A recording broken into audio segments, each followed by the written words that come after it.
Tulog si Mami. Hindi ako.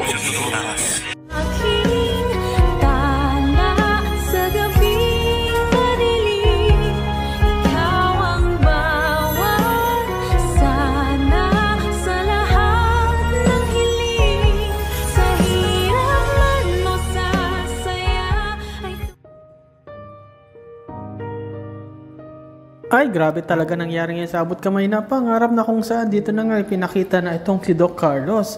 Yes guys, willing siyang tulungan itong ang si Moiran at nakipagkita nga siya actually dito kay Zoe na kung saan nga itong si Zoe is humingi ng tulong sa kanyang dad o sa kanyang tatay na itong ang si Carlos. And yes guys, lumapit nga itong si Zoe at umiiyak at sabi pa nga niya na, "Dad, tulungan mo ako kasi makukulong itong si Mami Moira at kapag nangyari yon ay siguradong madadamay ako at makukulong." Ngunit ipinangako mismo ni Carlos na hindi yun mangyari sapagkat gagawin niya lahat para tulungan ang kanyang mami na kung saan nga guys, alam niya naman na may lamot yung relasyon nila pero dahil nga o alang-alang kay Zoe is tutulungan niya ito.